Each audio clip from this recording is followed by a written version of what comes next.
ওকে, এই ভিডিওটা খুবই ইন্টারেস্টিং একটা ভিডিও। এই ভিডিওতে তুমি মোটামুটি ওয়েব ডিজাইনের মেন কনসেপ্টটা ধরে ফেলতে পারবা।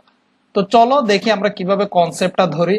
আমরা দেখো এখানে একটা কথা লিখলাম, এভাবে কিন্তু কোনো একটা ওয়েবসাইটে লেখা হয় না। কেন লেখা হয় না এই বিষয়গুলো বিস্তারিত জেনে তোমার আসলে কোনো দরকার নাই, কারণ তুমি যদি এই ওয়েব ডিজাইন ডেভেলপমেন্ট সেক্টরে থাকো একসময় তুমি এই জিনিসগুলো এমনি এমনি বুঝে যাবা। সো এগুলা দিয়ে সময় নষ্ট করার সময় তোমার হাতে এখন নাই। তোমাকে যেটা করতে হবে আসলে মেন স্ট্রাকচারটা কি সেটা ধরতে হবে। তো চলো আমরা প্রথম একটা জিনিস শিখি, সেটা হচ্ছে আমরা যখন একটা ওয়েবসাইটে কোনো কিছু লিখবো সেটার জন্য যেটা করব সেটা হচ্ছে আমরা ট্যাগ ইউজ করব। একটা ওয়েবসাইট কিন্তু ট্যাগ দিয়েই তৈরি হয়। তুমি যাই লেখো না কেন ট্যাগ ইউজ করতে হবে। ট্যাগটা কি জিনিস এটা কিন্তু তোমাকে একটু আগে বোঝানো হয়েছে। ট্যাগটা এমন একটা জিনিস দেখতে একই রকম, শুরুতে যা শেষও তা, বাট শেষেরটার আগে এরকম একটা কি থাকে, এরকম একটা স্ল্যাশ থাকে। আচ্ছা, স্ল্যাশ আবার দুই প্রকার, একটা হচ্ছে ফরওয়ার্ড স্ল্যাশ, একটা হচ্ছে ব্যাকওয়ার্ড স্ল্যাশ। তো এটা হচ্ছে ফরওয়ার্ড স্ল্যাশ বলে এটাকে, আরেকটা আছে তোমার ব্যাকওয়ার্ড স্ল্যাশ। তো এটা তুমি দেখবা পরে, সমস্যা নাই, তুমি হয়তো জানতেও পারো জিনিসটা। যাও, তো এখন আসো আমরা আমাদের এই ওয়েবসাইটে সাপোজ কিছু একটা লিখবো। আমাদের লেখাগুলো অনেক রকম হইতে পারে। তো আজকে আমরা দেখি যে মনে করো আমরা একটা প্যারাগ্রাফ লিখবো। ঠিক আছে, আমরা ছোটখাটো একটা প্যারাগ্রাফ লিখবো যেটার মধ্যে 10টা ওয়ার্ড থাকবে। এরকম একটা প্যারাগ্রাফ আমরা লিখে ফেলবো, খুবই ইন্টারেস্টিং জিনিস। তো দেখো তুমি একটা প্যারাগ্রাফ লেখার জন্য কিন্তু এভাবে এভাবে এভাবে এভাবে কিন্তু লেখার কোনো দরকার নাই। যেহেতু তুমি ভিজুয়াল স্টুডিও কোড ইউজ করতেছো সেহেতু তোমাকে যেটা করতে পারো, প্যারাগ্রাফ লেখার জন্য একটা ট্যাগ আছে যেটার নাম হচ্ছে পি ট্যাগ। এই জিনিসটা তুমি নোট করে মাথায় ঢুকাই নিবা। এই পি ট্যাগটা তোমাকে লিখতে হবে। তুমি যদি পি এর মধ্যে ক্লিক করো এবং যদি ট্যাব দাও, দেখো এই যে পি ট্যাগটা কিন্তু চলে আসছে। দেখো পিটা শুরু হয়েছে এই যে রাইট অ্যাঙ্গেল, এরপরে পি, আবার লেফট অ্যাঙ্গেল রাইট অ্যাঙ্গেল, এরপরও হচ্ছে এভাবে আবার শেষ হয়েছে। ট্যাগটা যেভাবে শুরু শেষ হয় আর কি। তোমার কাজ হচ্ছে এগুলা হাতে হাতে ধরে প্র্যাকটিস করা। সো এই পি ট্যাগের ভিতরে তুমি এখন চাচ্ছ কি, চাচ্ছ তুমি চাচ্ছ একটা প্যারাগ্রাফ থাকবে যেটার মধ্যে 10টা ওয়ার্ড আছে। তো এখন তুমি কি করবা, অ্যাজ ইউজুয়াল আগে যেটা হইতো সেটা হচ্ছে আমরা এরকম একটা সাইটে যাইতাম, যে সাইটটার নাম হচ্ছে লোরাম ইপসাম বলে একটা সাইট ছিল। আমি তোমাকে আগে পুরান মানদাতার আমলের সেই জিনিসপত্রগুলো একটু দেখাই আসি। ওটার নাম হচ্ছে লোরাম ইপসাম বলে এরকম একটা সাইট ছিল, যে সাইটটার অনেক কিচ্ছা কাহিনী আছে। এটা কেন, এটা হচ্ছে এখানে এগুলাকে বলা হচ্ছে একটা ডামি কন্টেন্ট। ওয়েব ডিজাইন ডেভেলপাররা আগে লেখার জন্য কোনো কিছু লেখা খুঁজে পাইতো না, এখান থেকে কি করতো, এই যে মনে করো তোমার এতটুকু লেখা তুমি নিয়ে আসতা। সরি, এই লেখাগুলোর আসলে কোনো মিনিং নাই, এগুলা জাস্ট ওয়েবে যারা কাজ করে তারা ইউজ করে, বা গ্রাফিকে যারা কাজ করে তারা ইউজ করে। এনে তুমি কি করলা, কপি করে নিয়ে আসলা, এখানে কন্ট্রোল ভি দিয়ে পেস্ট করলা। এখন দেখো পেস্ট করার পরে হাই হাই তোমার তো এটা লম্বা সিরিয়ালের রেল লাইনের মতো এরকম দৌড় দিছে এদিকে, যে নিচে দেখো একটা স্ক্রল বার বলে এটাকে চলে আসছে। তুমি যদি এটা ধরে টানাটানি করো দেখবা যে এরকম লম্বা তোমার লেখাটা চলে গেছে। এটা তো আরেক বিরক্তকর জিনিস। চলো এই বিরক্তকর জিনিসটাকে আমরা অফ করে দিই। অফ করার জন্য তোমাকে যেটা করতে হবে হচ্ছে ভিউতে ক্লিক করবা, এখান থেকে হচ্ছে দেখো সরি সেকশন এডিট, এই যে দেখো এখানে হচ্ছে কোথায় গেল সেকশন ভিউ থেকে, হ্যাঁ ওকে, দেখো এই যে টগল ওয়ার্ড ড্রাফট এই জায়গার মধ্যে ক্লিক করে ফেলবা। করার পরে দেখো এখন কিন্তু তোমার এই স্ক্রলটা নাই, তুমি যা লিখবা তোমার এই স্ক্রিনের মধ্যে দেখা যাবে। আচ্ছা, এই জিনিসটা তুমি করে নিলা, ভিউ থেকে টগল ওয়ার্ড ড্রাফট করে নিলা। এবার তুমি যদি এখানে এটাকে সেভ দাও, দেখো এটা কিন্তু সেভ নাই। তুমি এখানে সেভ না দিয়ে যত এখানে আসি টানাটানি করো কোনো লাভ হবে না, কিন্তু এটা কিন্তু আসবে না।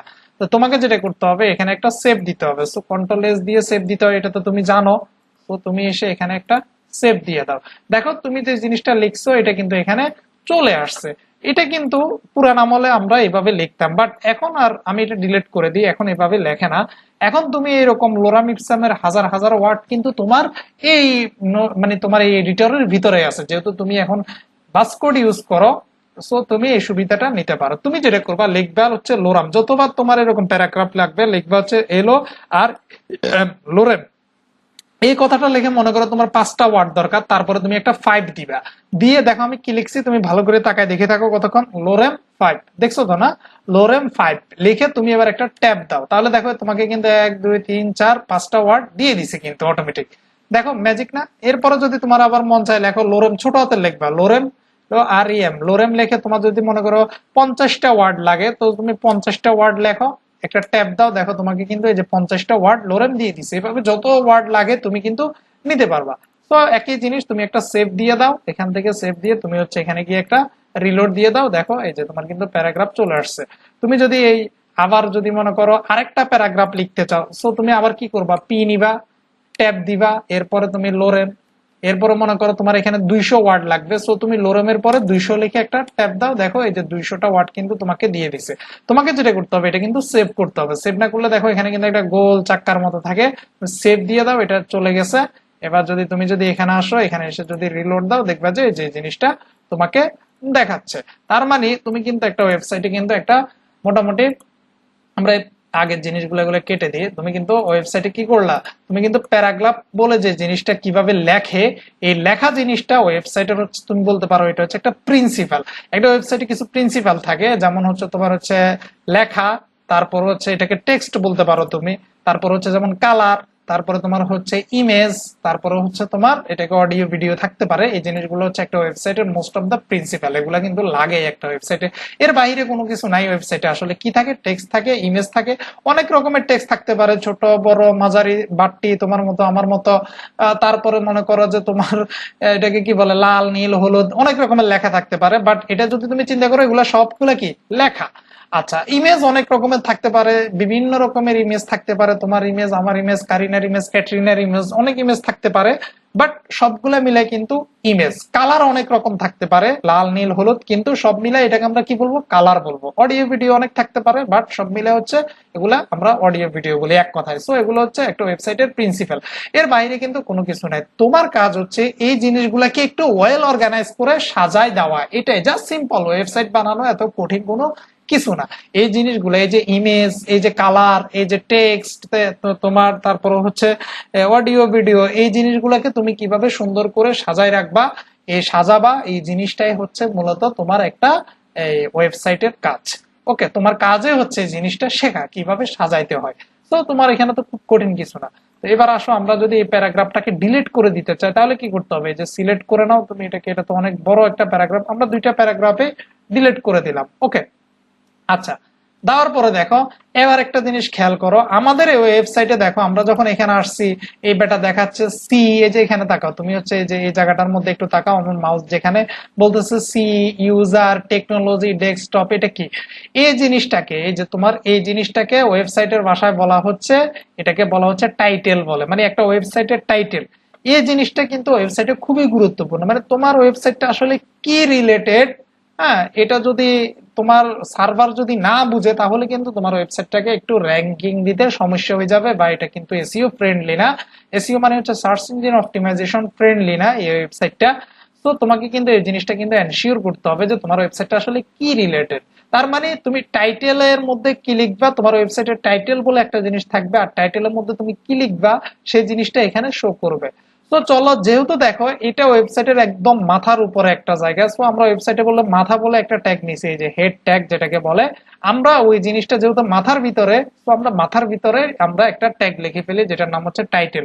তুমি যদি টিআইটিএল ই টাইটেল লিখে এভাবে ট্যাব দাও, দেখবা এরকম একটা ট্যাগ কিন্তু চলে আসছে। তো তুমি এখানে যা মনে চায় তা লিখে ফেলো, সাপোজ লিখে ফেলো মাই ফার্স্ট ওয়েবসাইট,